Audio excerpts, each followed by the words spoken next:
Well, I first start out, give UNCW a lot of credit. They rolled in here and really from the very beginning put us on our heels. Told our team that our defensive energy and our effort to start the game wasn't good enough for this high level of a game.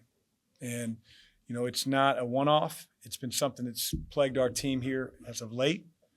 And even though you're pleased with the resilience, ability to come back, keep fighting, there's no reason that we should put ourselves behind the eight ball.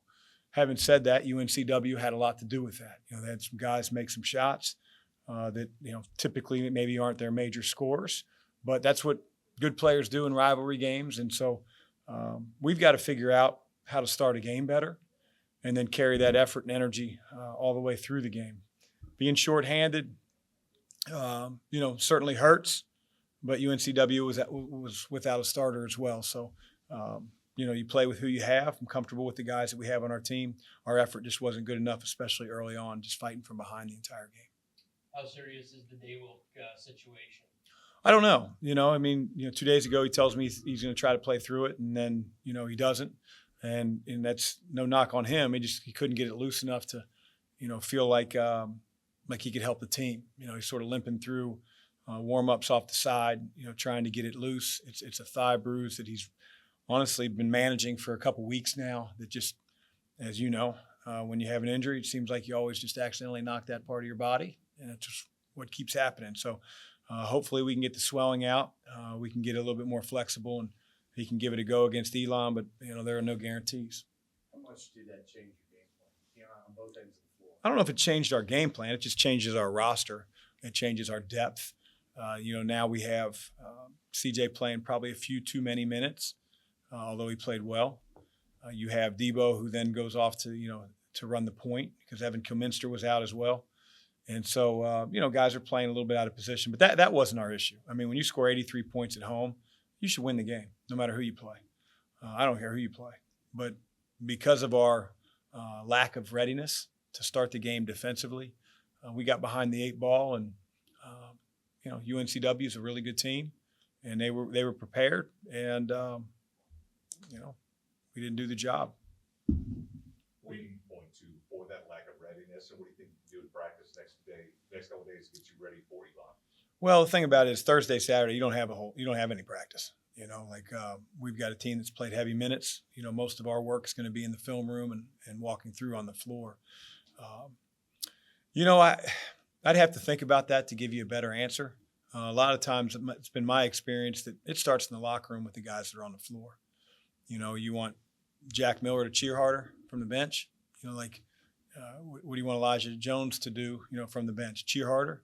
Like, there's a responsibility. The first five guys that show up on the floor know how we're playing a ball screen, do their job fronting the post if that's what the assignment's called, blocking out, and just making sure that shots are challenged rather than guys individually going down the lane and finger rolling. And so we've never had, since I've been here, the toughest team defensively. And so we better figure that piece out if we want to be who we're capable of being, in my opinion. Is the weather going to have any effect on you guys going up to Elon? You leaving earlier or doing anything different to try to get around the roads? No, I mean, we're going to charter there and charter back. So hopefully, as long as CHS is open, get us there safe and sound. Last play, not the one to Debo, but the one before that was CJ and got kind of tangled up. What was that? What were you trying to run in that situation?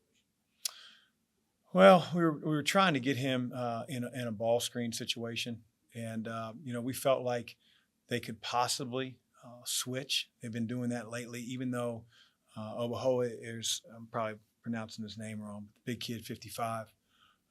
They don't generally switch with him, but I thought, maybe down the stretch they might. So he had a couple different options. If he did switch on to CJ, we were just going to sort of open up a lot of space on the floor and, sort of boomerang it back to him so he's playing off triple threat and allow him to drive with some space with a shooter in the corner. They didn't switch. They sort of tried to down our ball screen. I think CJ thought he had an opening and, generally usually does. And, he made some brilliant plays earlier on, so it was sort of the same situation and got tangled up. And, fortunately it was our ball, but we weren't able to come away with a clean look. Yeah, I've had 2 or 3 of them in my head and kick myself, but give UNCW a lot of credit. We thought we might be able to get a quick, slip past Ante. They covered it well. I think Debo's man, came flying down, which made him open up top. And then the kid did a really good job on his pump fake of staying close enough to feel like, he gave him a contest. But, I'll take Debo shooting a game winner any day of the week. Debo at 24 tonight, can you speak to his performance? Yeah, he's a confident player. He's a guy that I think, is 10 months off an ACL, maybe 11 months at this point. And so, every game, every week that goes by, he continues to get better and better. Man, he's just he's an elite shooter. He's got a ton of confidence, and he generally draws the best offensive player of the other team. And, he's one of those guys that has to do a better job earlier on in the game. But as the game wore on, I thought, how he defended Newby, who's a really good player for them, was admirable. Coach, we appreciate it. Thanks, guys. Great.